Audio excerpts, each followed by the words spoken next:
Hello and welcome to News on the Hour. I'm Abhishek Mahajan. In the next 1 hour, we'll get you all the latest updates from India and across the globe. It's a power-packed 1 hour and reporters will also be joining us. First up, the headlines.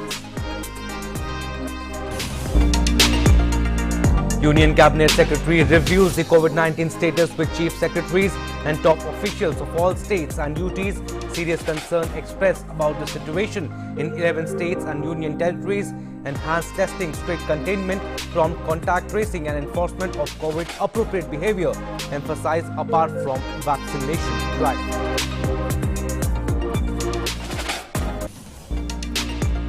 Increased cases of corona in Maharashtra, Punjab and Chhattisgarh become cause of concern.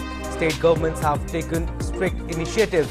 Night curfew imposed in Pune recalls a milestone in COVID-19 vaccination with administration of over 7 crore vaccine doses after people above 45 years of age were made eligible to get the shot.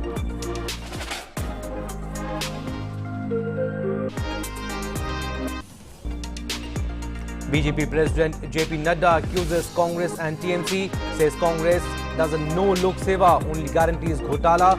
Also says people of Bengal in mood with lock, stock, barrel to oust Mamata government.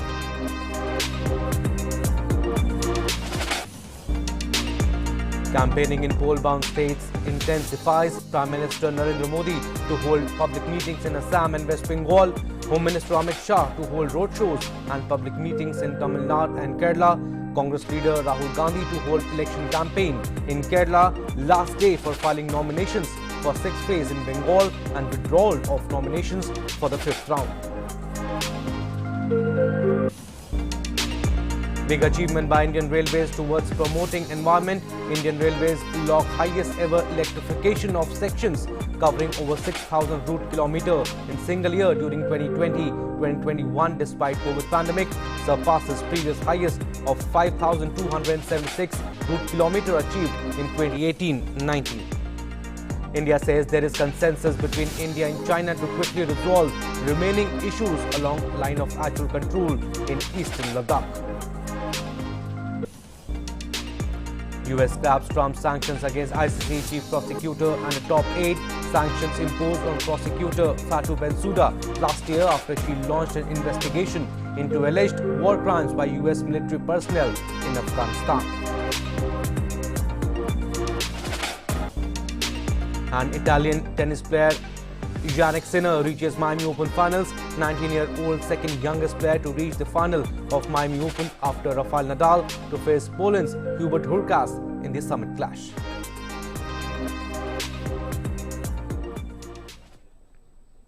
We'll start with our top story. The surge in fresh COVID cases in the country remains ongoing.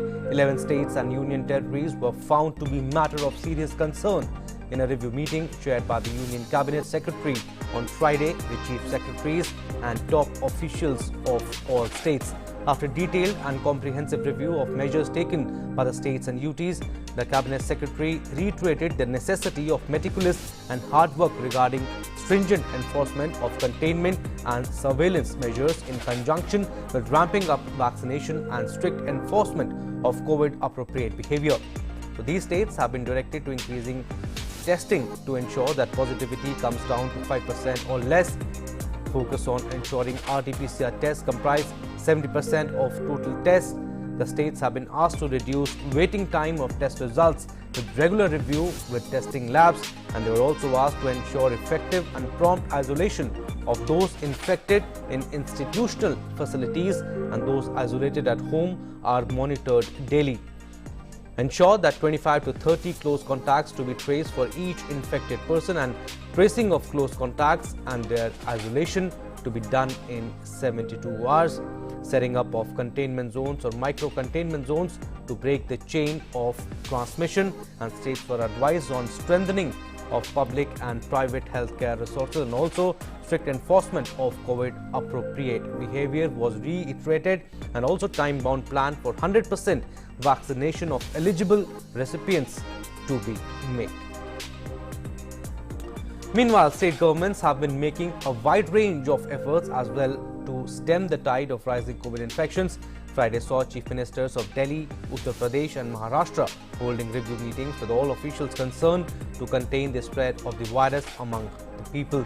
Briefing media after holding a meeting with the officials in view of the prevailing situation, Delhi Chief Minister Arvind Kejriwal said the situation is being monitored and in future, if the need for a lockdown arises, the government will consult the people before taking any such decision. And the Delhi CM said there is no need to panic as the government is taking all appropriate measures to control the spread of the virus.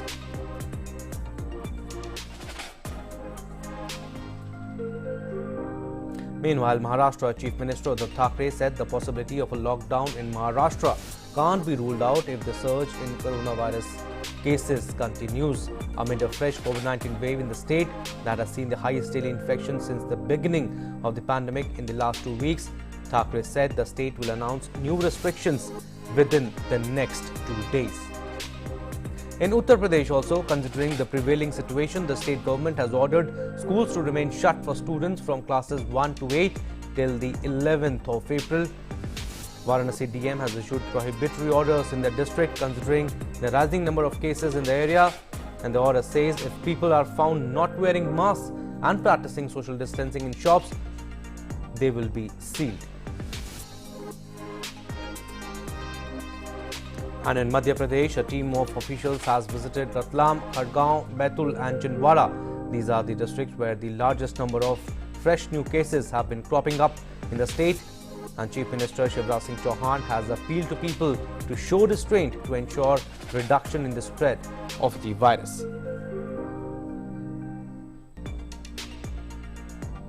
And Karnataka government has issued a new set of COVID-19 guidelines and took a slew of decisions as the state is witnessing a surge in coronavirus infections. And according to the new set of restrictions imposed, gyms and swimming pools will shut down and theatre will allot only 50% seats. The apartment complexes are asked to shut down their party halls and clubhouses to curb super spreader events. Gatherings and functions are prohibited in place of religion, but individuals are allowed to offer prayers. No rallies, dharnas or fairs will be allowed till April 20th. The state also suspended physical offline classes from 6th to 9th standard. Classes will continue for those in 10th to 12th standard. However, physical attendance is not mandatory.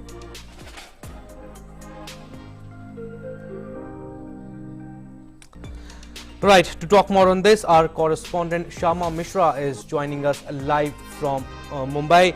Good morning, Shama. First of all, over 81,000 COVID-19 cases in India. Mumbai reported around 8,600 cases yesterday in the last 24 hours, and Maharashtra in overall saw around 50,000 cases, 48,000 to be precise.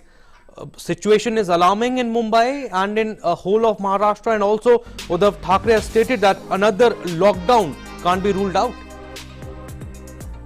Definitely, and if people are not adhering to the restrictions that are being imposed in different parts of the state, in different parts of the cities, then definitely another lockdown is inevitable. And we know for the fact, because Maharashtra's Chief Minister Uddhav Thackeray, while addressing the people of the state yesterday, has given a clear hint that another lockdown cannot be ruled out, and in coming 2 to 3 days, more stricter guidelines, more stricter restrictions would be in place, like the one we saw in the newest addition to the list is Pune, where lockdown-like situation has already happened. All restaurants, cinema theaters, be it single screen or multiplexes, they are totally shut for now. Apart from this, even people are restricted to move out unnecessarily. This also brings us to the fact that many districts in Maharashtra, including Hingoli, Chandrapur and other areas, they are giving these restrictions and giving out instructions that till further notice, and in some places till 30th April, the schools and educational institutions will remain shut because of the fact, we already saw that the incident in Palghar where more than 32 kids were already infected through each other because of coronavirus. Apart from this, we are also seeing apart from Pune, Maharashtra's cities like the Mumbai, Pimpri Chinchwad, Nagpur, Thane, these are the areas which are contributing the maximum numbers of COVID positive cases. And that is why we can see in coming days that more stringent measures like the one that has happened in Pune, these can be already implemented in places like the metropolitan areas which I have mentioned. So shops and these establishments can remain shut for a few days, and then for a test, for an experimental basis, we can see if the numbers are reducing, then we may reopen it again. Otherwise, we can proceed to a lockdown. Already Maharashtra is seeing, the entire state is seeing a night curfew, from 8 p.m. all the shops are asked to, and people are asked to refrain from going out. But the parcel system is still on, so people don't have to worry about the food delivery system. Parcel system is still on, but we are seeing the crowding of the areas, crowding of people at one particular shop, at one particular place, that is being avoided, that is being prohibited, so that the spread of the COVID virus can be contained over here also. Apart from this, we are also seeing wedding ceremonies, other gatherings. It has a restriction of 50 people, and wherever police or security gets to know that this restriction is flouted, they are going for a raid. And if somebody is being found that restrictions are being flouted, they are under the law. And if establishments like the pubs, lounges, restaurants, they are seen or they are found that the restrictions are, they are being issued the instruction or order that they can remain closed till the time the pandemic notification is there in place. So the establishments are really getting stricter about this fact that they will not entertain the guests after 8 p.m. and they make sure that they are told, they tell their customers that by 7:05 you have to give your last order, and then by 8 you have to leave the premises. Right, Shama, you have talked about the restrictions, but last time when we were talking about the people's behavior also. Last time you said that people are not wearing masks, even if they are wearing, it's dangling on their chin. What's the situation now? Are they more serious now or still casual about following the government protocols? We can say, some of the, most of the population is getting towards this seriousness, because every day the numbers of Maharashtra is breaking the last record. Yesterday we saw 48,000, close to 48,000 cases. And this is something, really alarming, not for the administration, not just for the government, but for the people of Maharashtra as well, because they are now getting to understand the grim situation, the gravity of the fact that cases are rising, not just 1,000-2,000, but this is rising. Last time when we saw the peak of this first wave in September, it hardly touched 26,000, but this time around it is getting closer to 50,000, and we may not be surprised if in coming to 2 to 3 days it could cross 50,000. Could be the situation in Maharashtra. Mostly people are now getting to be responsible. They are understanding the fact that they should be protective of themselves as well as the people around. But even if now you go into bazaars or these wedding receptions, wedding ceremonies, you won't see most of the people wearing the mask or even wearing it properly. So these are the people who are still very casual about the fact that the numbers are rising. We are still under this pressure or still under this danger where the COVID virus can hit us, can hit our family. So we have to be really protective about the fact, even if we have taken the vaccination, both the doses have been completed, doctors are advising the beneficiaries that continue to follow COVID appropriate behavior if they want to save them and their family around. Absolutely, rightly said by you, Shama. They need to strictly follow the government protocols. Thank you, Shama. Thank you for giving us your vital time. And how strictly are people going for the vaccination jab? This is also very, very important. And we'll stay on this. Ajay Joy, my colleague, is joining us live from Kochi. Good morning, Ajay. We want to talk about COVID here. Over 2,500 cases were registered in Kerala yesterday. And public health experts and infectious diseases specialists warn that Kerala must be ready with its mitigation plan. I want to know from you how the current situation is in Kerala. Oh, yes. Right now, things may look a little stabilizing, Sorry for the campaign background noise which is coming in.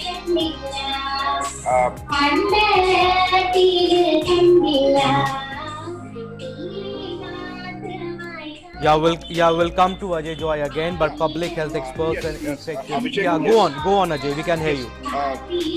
So far, the COVID situation was stabilizing in Kerala, considering the surge, the first wave peak which happened in October, where daily around close to 10,000 fresh cases were added every day. But right now, things were stabilizing. It was moving towards a plateau mode right now. And right now, as you said yesterday, fresh cases stand at 2,500 yesterday, and the test positivity rate, which used to be hovering around more than 10, had come down to 3. And yesterday, if you notice, the case positivity rate is right now inching towards 5% again. So there should be an alarming situation right now also, even though it looks okay enough when compared to other states right now. But that second wave can hit anytime, especially considering the election campaigning happening right now. Some laxity in terms of the precautions that people are engaging in, considering the campaign especially. So there can be a fear that there may be a second wave coming up in Kerala. And authorities have been warning many times. And about Kerala, it must be said specifically because even as per the latest sero surveillance reports, only 10% have acquired antibodies. So that means 90% are still vulnerable to this pandemic, even now. And vaccination, as far as it's concerned, first dose have been received only by around 9% of the people. And especially considering the second dose, where the immunity can be effectively considered, it's only for around 4 lakh people. So immensely vulnerable situation, and unless people stick on to their precautions, we may be facing the second wave. Right, Ajay, and Kerala was once cited as role model for management of the disease, but now reason that Kerala is reporting a lot of cases, you have told us the reason that only 10% antibodies have been developed, and situation they need to people also need to be very, very careful, and they need to follow the government protocol. Thank you, Ajay. Thank you for giving us your vital inputs. An update now on nationwide drive of COVID-19 vaccination. India has recorded a milestone in COVID-19 vaccination with administration of over 7 crore vaccine doses. The country has also administered the first dose to more than 6 crore beneficiaries. As per the latest update, 7 crore 30 lakh 54,295 people have been administered COVID-19 vaccine so far. 30 lakh 93,795 vaccine doses have been administered on Friday, in the 77th day of nationwide vaccination drive. And in a significant step to exponentially expand the countrywide vaccination drive, the centre has decided to operationalize both public and private sector COVID vaccination centres on all days this month.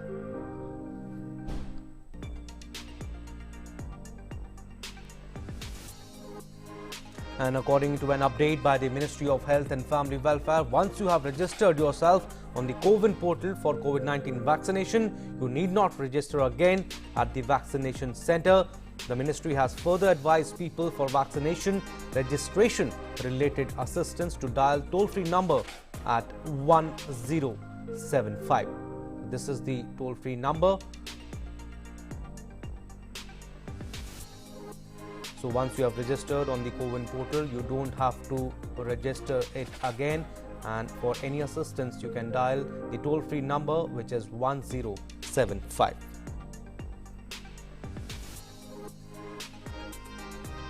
And as per an update by Union Health Minister Dr. Harshvardhan, the centre has reviewed prevailing COVID-19 situation with all states and union territories. Maharashtra, Punjab and Chhattisgarh are states with particularly worrying situation.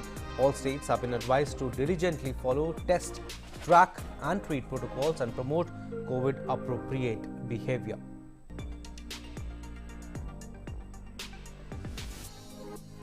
An update now on COVID-19 situation from across the country.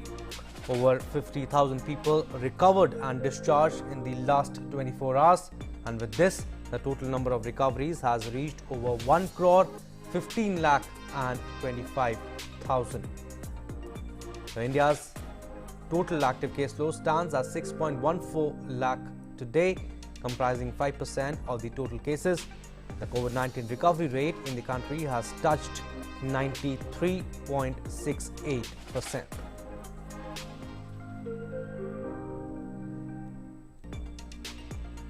And 50,356 people have recovered in the last 24 hours.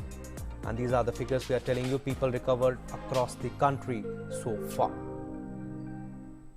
And in India, testing for COVID-19 is being conducted regularly. The country has so far tested more than 24 crore 69 lakh 59,192 people. And as per Indian Council of Medical Research, 10 lakh 46,605 samples were tested yesterday.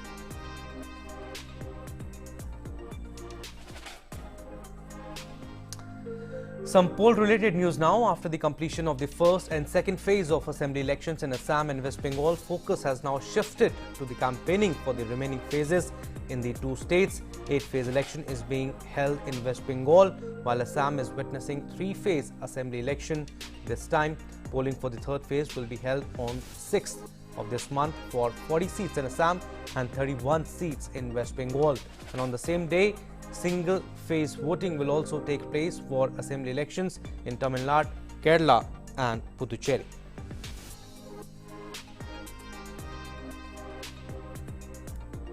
And in Kerala, with just 2 days left to end the public campaign for the assembly elections, all the major fronts are intensively campaigning with full vigor and enthusiasm. All the necessary election preparations are also underway for the assembly polls on April 6th. All the major fronts are making every effort to popularize their election manifestos.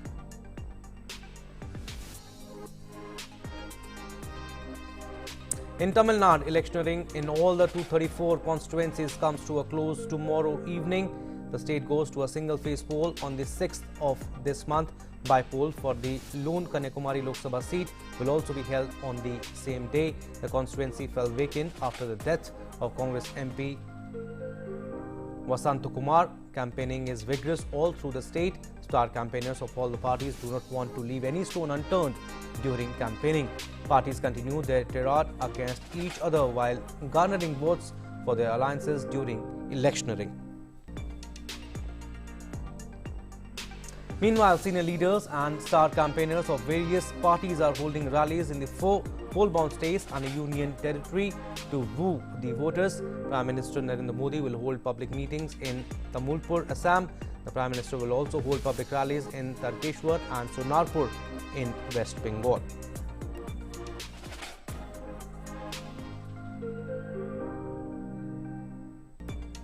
Union Home Minister and senior BJP leader Amit Shah will hold roadshows and public meetings in Tamil Nadu and Kerala.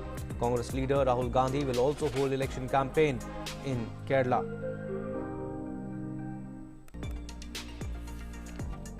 And today is the last day for filing nominations for the 6th round of elections in West Bengal.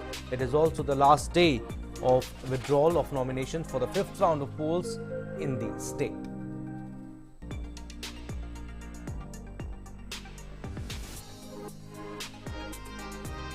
Well, to give us more updates on this, my colleague Prasenjit Bakshi is joining us live from Kolkata.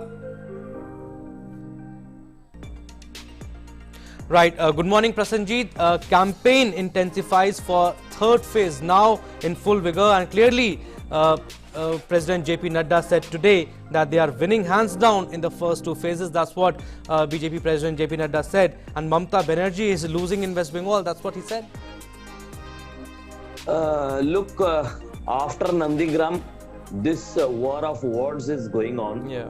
On the other hand, on the one hand, the first, now JP Nadda, but the Home Minister Amit Shah claimed that Mamata is losing in Nandigram and they are in far ahead in the first 2 phases of elections of 60 seats. Amit Shah claimed that his party will be getting around 50 out of those 60 seats.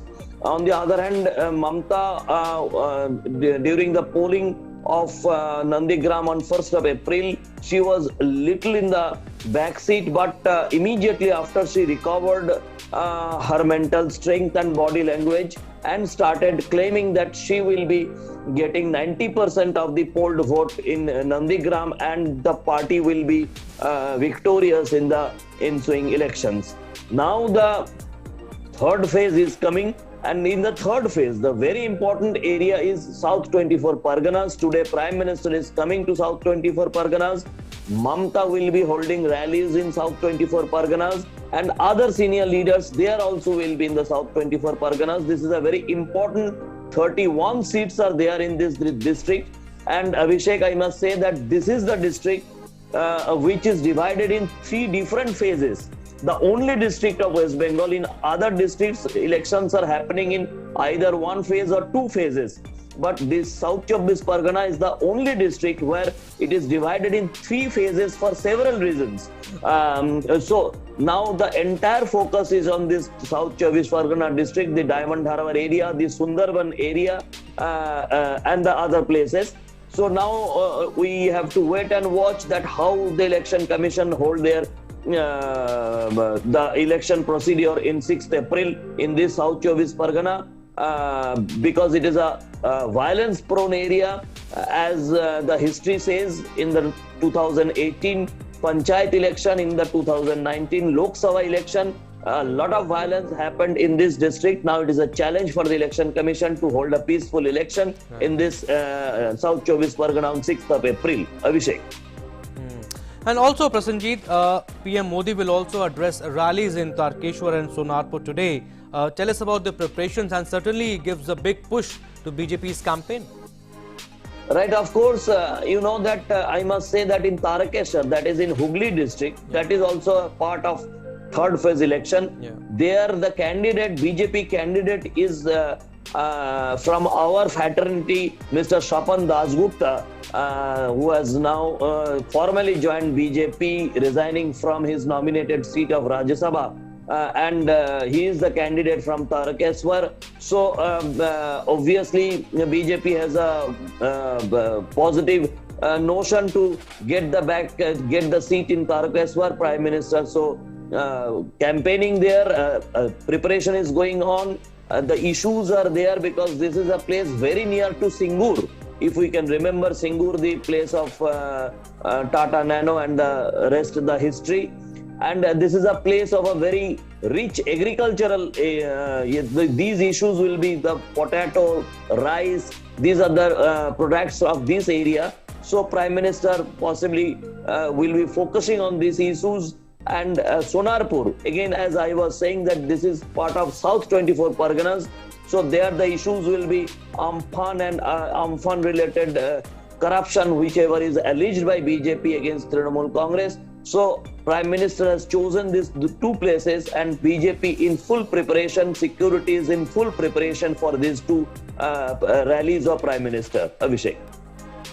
Right. Also, if you focus on the voter turnout also, it was over 80% in both the phases. If we focus, Prasenjit, and also Abhishek, if I say it is not 80%, it is more than 85%. Yeah, more than 85%, and it will be interesting to see whether we expect the same voter turnout in the third phase also. And this is very, very important phase for both BJP and TMC. Thank you, Prasenjit. Thank you for giving us your vital inputs. Moving on, BJP National President JP Nada has exuded confidence in the people of Assam, and in lieu of the ongoing polls in the state, Nada said that Congress' 5 guarantees for Assam speak of CAA. He said he can't understand who are the people who make these guarantees and how limited is their knowledge, and that the Congress is misleading people. मुझे नहीं समझ में आता कि Congress party के ये guarantee बनाने वाले लोग कौन हैं और इनकी जानकारियां कितनी सीमित हैं।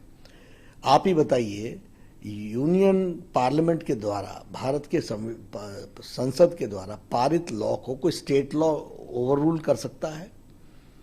तो जो इनको ये नहीं मालूम, ये जनता को गुमराह करने के लिए काम कर रहे हैं, ये मानसिक दिवालियेपन का प्रदर्शन है। और इन्होंने किस तरीके से लोगों को बरगलाया है, धोखे में रखा है, ये बात सब लोगों को स्पष्ट है। Right, Kerala Chief Minister and senior CPIM leader Pinarayi Vijayan campaign in Kannur region of Kerala on Friday. Election campaign is heating up in the 140 assembly seat state. The state is scheduled to go on assembly polls on April 6th.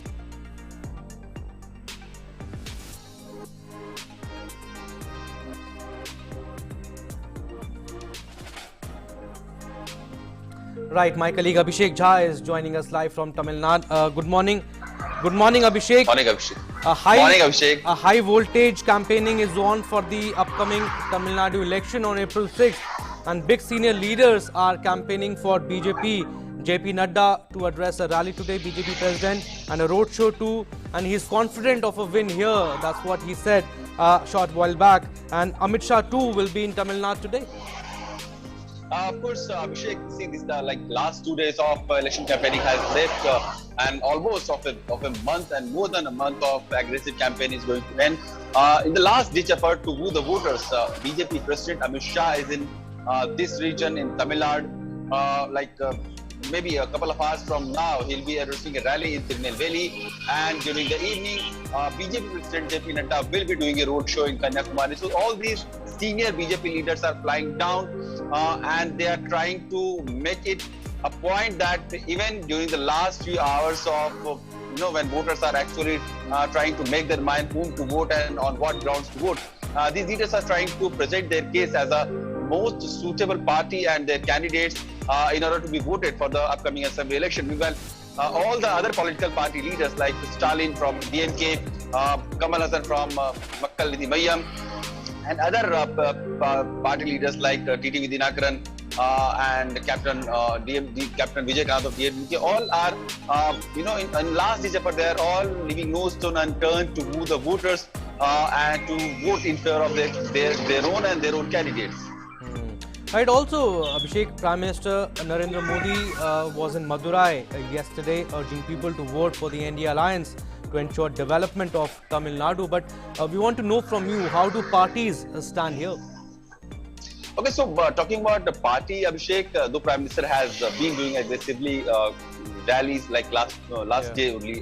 There were 4 rallies, including 2 in Kerala and 2 in Tamil Nadu. But talking about party situation, mostly the election is cornered between 2 parties, that is DMK-led alliance and AIDMK-led alliance. BJP is again a junior partner here with only 20 seats to be fought directly, and Congress is though is a national party, but however in DMK alliance it has got only 25 seats to fight on. Interestingly, on almost 5 seats across the state, Congress and BJP are pitched against each other, and one of that seat is again that high-profile seat of Coimbatore, where BJP's Vanatha Srinivasan is pitched against Congress candidate Jairam, and that seat also has Kamal Hassan as the Chief Minister candidate of his party MNM. So all in all the political parties have tried to bargain hard initially, but at the end it looks like all the political voting, all the political campaigning has been widely divided into 2 corners of DMK-led alliance and AIDMK-led alliance. But Abhishek, last question before we wind it up here. What are people saying? What are the issues in focus here that needs to be addressed? People's aspirations I'm talking about. Talking about issues, Abhishek, Tamil Nadu also has many strata, economic and social strata, and as we move from one place to another place, the issues and the concerns of people do change. Like for a city, urban like Madurai, issues of urban infrastructure, connectivity, more educational institute, engineering colleges, and better medical care. These are the issues that are very important and near to the heart of people living in urban spaces. If we come to Kanyakumari, issues of farmers, issues of plantation workers, issues of fishermen are the major political issues there. In Kanyakumari though has a coastline of almost 68 to 70 kilometers. However, talking about the Tamil Nadu state, almost 30% of fishing business is concentrated in this region, and almost 1/5 of the fishermen community belongs to this region. So while Prime Minister was there, he also tried to address on various issues, but fishermen was also one of the key issues, and while highlighting the government's actions that towards the welfare of fishermen, he said that Government is trying to do everything for all those who are caught in the international waters by other countries, and for now, due to the effort of government, continuous effort, there is no single fisherman that is in the captivity of Sri Lankan Navy. And also he highlighted what all can be done for fishermen, betterment, development of port cities, and other infrastructure related works that can actually push the economical well-being of a city which is lying along the coastal lines. He said that coastal areas have been long neglected, and this is now time for governance and the people to look within and do all to develop port cities and port infrastructure so that India can become an economic power in maritime also across the globe. These are the major issues across the state. All right, Abhishek. JP Nadda a short while back said that he is confident of a win here. PM Modi also took a dig at the Congress yesterday, targeted Congress and DMK also on Jallikattu, which is a serious issue. Thank you, Abhishek. Thank you for giving us your precious inputs. Right now, we'll slip into a very short break. On the other side, more stories.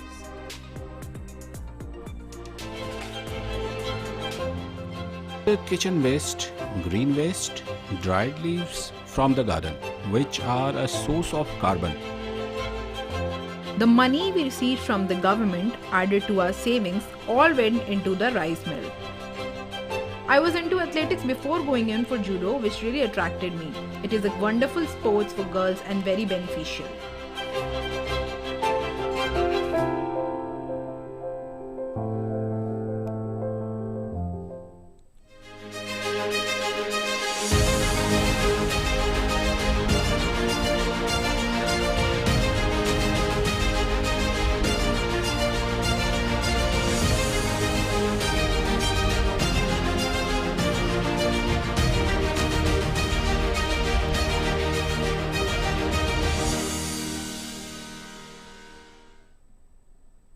Namaste land.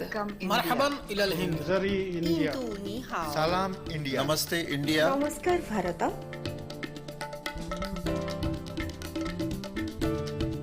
Muy India. Nahnu Hunud. India. Ma Hindi Hasti. Hindian. Salam Hindustan. We are India.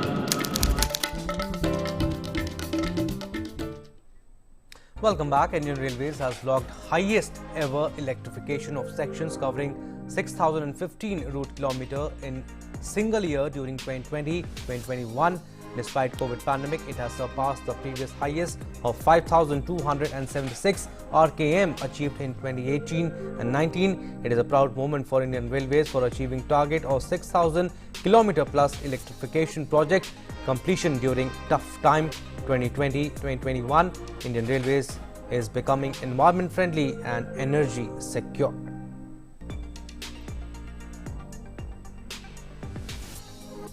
And Indian Railways will start the services of 71 unreserved mail and express trains from Monday. In a tweet, Railways Minister Piyush Goyal said these trains will ensure safe and comfortable journey for the passengers. A weekly Rajdhani Superfast special train will also be run between Hazrat Nizamuddin and Sikandrabad from Sunday.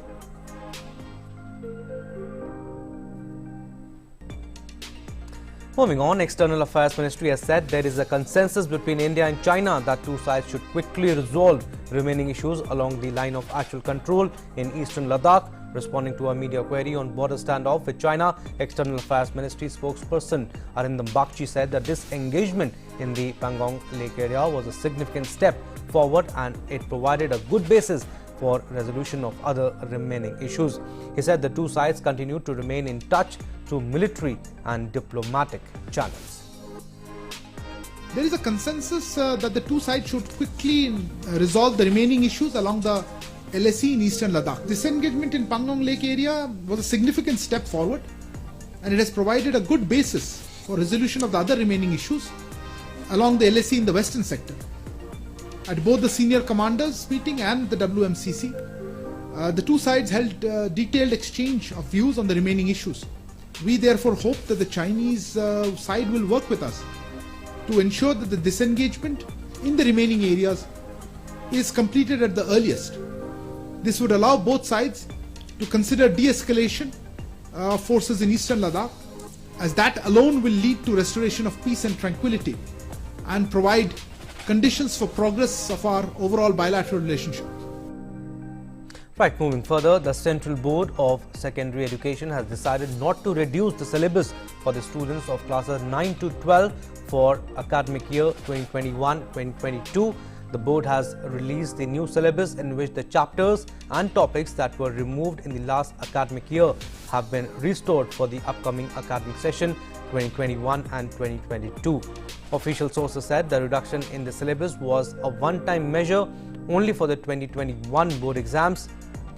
Last year, CBSE had rationalized the syllabus by up to 30% for classes 9 to 12 for the year 2020 and 2021 to reduce the course load of students in view of COVID-19 pandemic. The students who studied the reduced syllabus will appear in exams in May-June this year. The flag at Dehradun's historic Jhanda Mela, which marks the setting up of the first camp of settlers in the city in the 17th century, was hoisted on Friday under the shadow of COVID-19. The Mela Samiti has decided to hold the fair for only 2 days this year in the wake of the pandemic. And in accordance with the COVID-19 guidelines, the Sangat devotees attended the Mela in limited numbers on the recommendation of the Mela Organizing Committee. This year, the flagpole was 86 feet high. The Jhanda Fair or Jhande Ka Mela is one of the largest fairs in northern India, which attracts thousands of devotees and tourists who travel to Dehradun during this period. The fair is celebrated as the birthday of Sri Guru Ram Ram Ji, the eldest son of the 7th Guru of the 6th, Sri Har Rai Ji. In the Union Territory of Jammu and Kashmir, snow clearance work is underway on Mughal Road near Pir Panjal mountain range in the Rajouri district. Following fresh snowfall, the Mughal Road, which connects South Kashmir's Shopian district to Rajouri and Poonch, has been covered with thick layers of snow.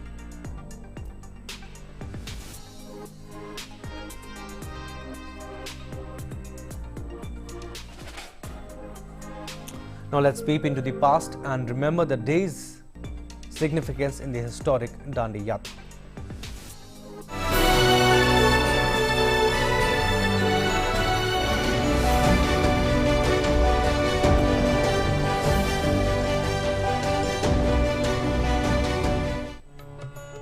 The symbolic Dandi Yatra, flagged off by Prime Minister Narendra Modi on 12th of March this year as part of the Azadi Ka Amrit Mahotsav celebrations, left for Dindoli from Chhapra Batha on Friday.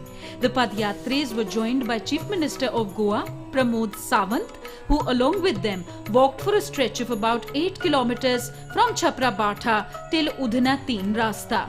The whole entourage was received very warmly by women and children. Dandi यात्रा में गोवा का प्रतिनिधि, गोवा का मुख्यमंत्री होने के नाते मुझे आज सहभाग होने मिला। ये मेरा परम सौभाग्य है और इस दांडी यात्रा के प्रति फिर से एक बार देश में जो सत्य, अहिंसा और जो धर्म है, और मुझे लगता है कि राष्ट्र के प्रति राष्ट्र भावना जगाए, राष्ट्र के प्रति प्रेम जगाना, यही संदेश सबको मिलेगा। इसलिए मैं माननीय पंतप्रधान नरेंद्र मोदी जी का बहुत बहुत आभारी हूँ। After resting in Dindoli, Mahatma Gandhi had reached the village of Vanj in Surat late in the evening of 2nd April in 1930. It was in the village of Vanj that many of Gandhiji's companions stayed, whom he had met during his stay in Africa. Thus, the excitement on Gandhiji's face was for all to see. Local residents Kalyanji Bhai, Kuvarji Bhai and Mithun Ben had welcomed Bapu then by lighting a torch lamp in the evening. पूर्वजों के कहने के अनुसार गांधी जी ने पहला सत्याग्रह किया था ये नमक का उल्लंघन करने का, कि उसके आधार से अंग्रेजों की सरकार कमजोर बने। तब आए थे यहाँ सभा की थी, स्वतंत्र सेना भी आए थे, बहुत सारा प्रवचन किया, हरिजन लोग से भी बात की थी और सबको एकता का संदेश दिया था। Vanj village of Surat district in Gujarat houses many epochal memories of Gandhiji's visit. 91 years on, 91-year-old Babu Desai fondly recollects Mahatma and his perennially relevant teachings. Cut to present date, the symbolic Dandi Yatra has reached Vanj on Friday, popularizing the immense contribution of all our freedom fighters in the independence of our nation. Bureau Report, DD India.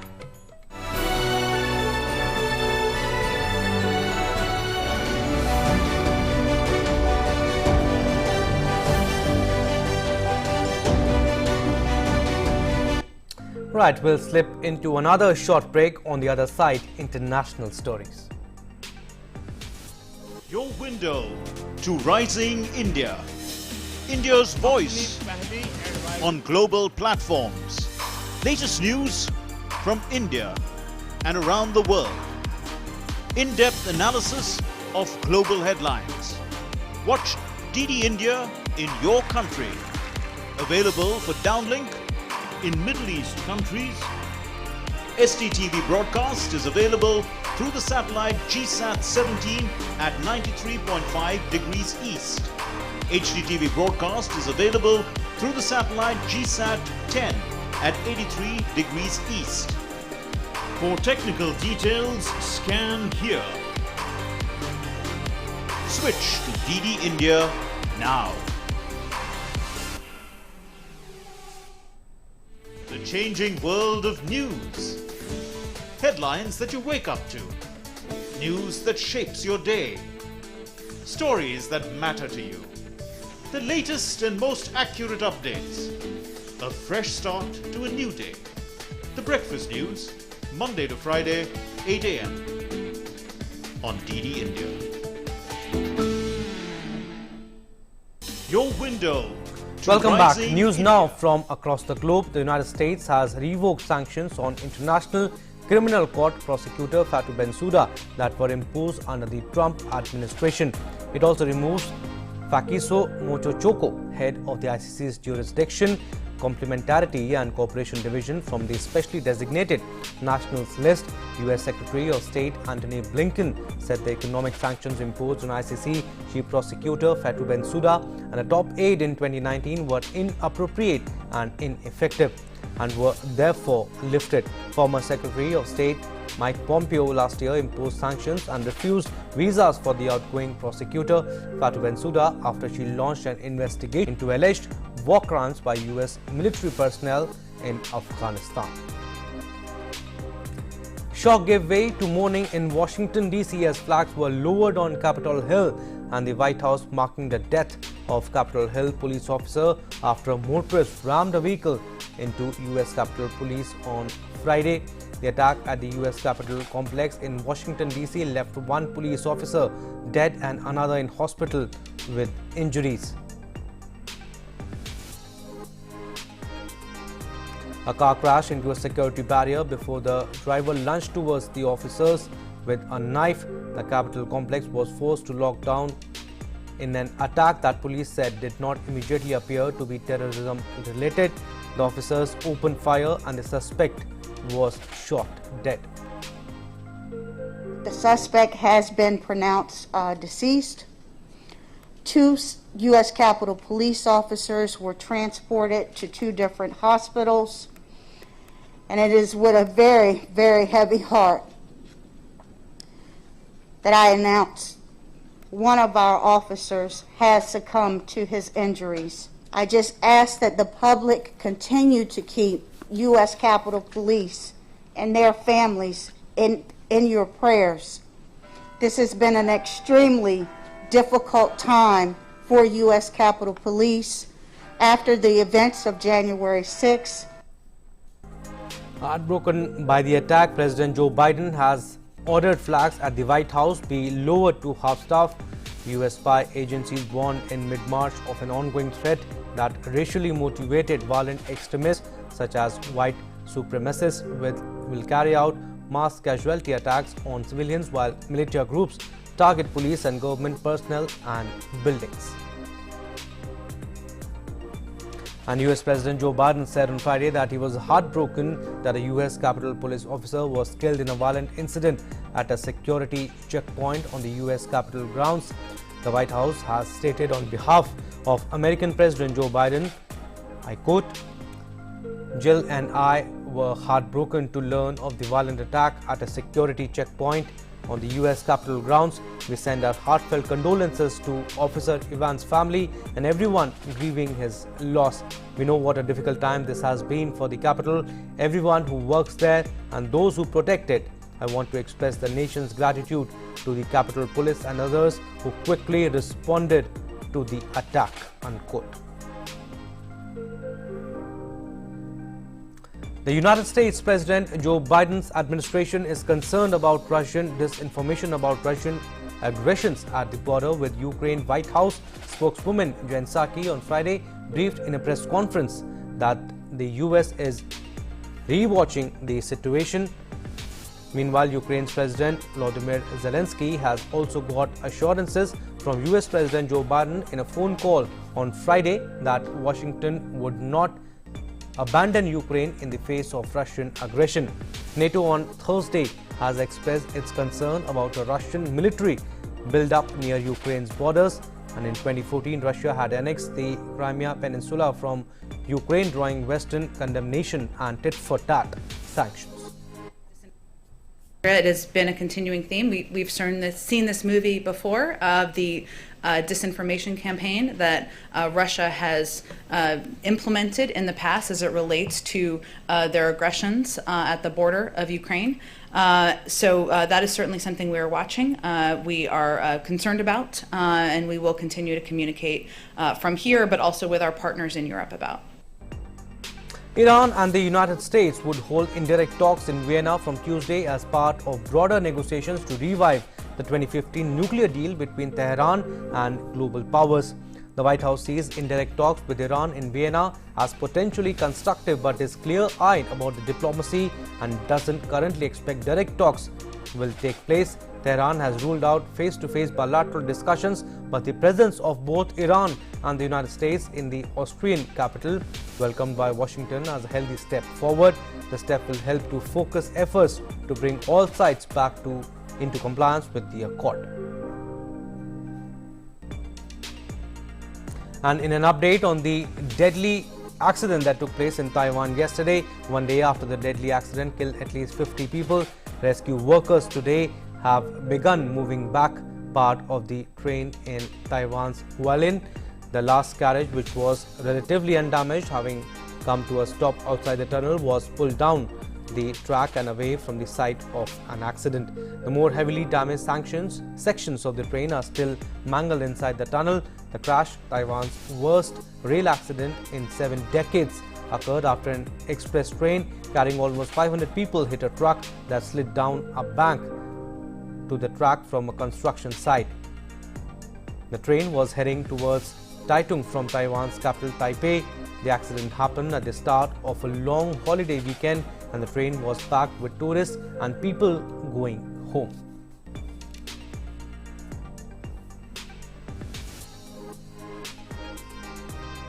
Now let's take a look at the updates on COVID-19 from across the world. Cases of COVID-19 globally have crossed the 13 crore mark. So more than 13 crore 8 lakh people worldwide have contracted COVID-19 so far, while over 10 crore 53 lakh have recovered from the virus. The deadly virus has so far claimed more than 28 lakh 50,000 lives globally. The United States remains the worst affected country by coronavirus, and the country has reported more than 3 crore 13 lakh COVID-19 cases. Over 5 lakh 67,000 fatalities reported in the US so far.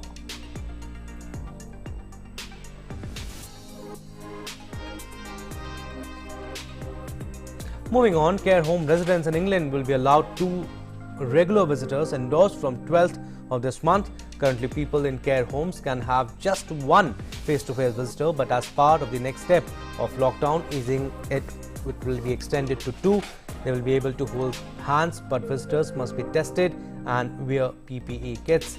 Visitors will also be able to bring babies and young children with them, meaning some residents could meet grandchildren for the first time. People living in care homes were first allowed 1 regular nominated visitor again in early March, leading to many loved ones finally being reunited after the lockdown.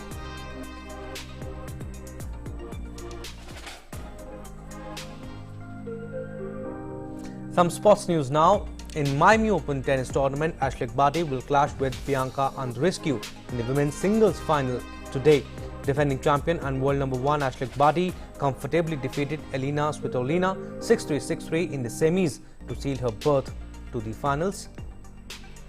And in another semi-final match, the 8th seed Bianca Andreescu beat number 23 seed Maria Sakkari of Greece in a rain-delayed match to reach the finals. And the finals will be played at 10:30 p.m. Indian Standard Time.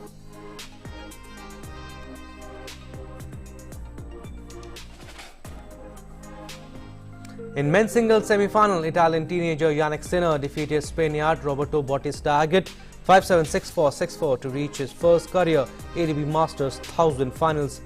The 19-year-old Italian became the 4th teenager to reach the Miami men's final. The others were Novak Djokovic, Rafael Nadal and Andre Agassi.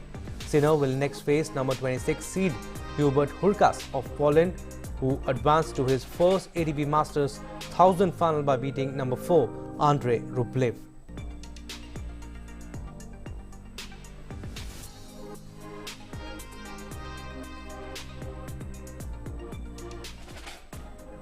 Right, that's all we have in news on the hour. Stay tuned for more news and updates. Namaskar.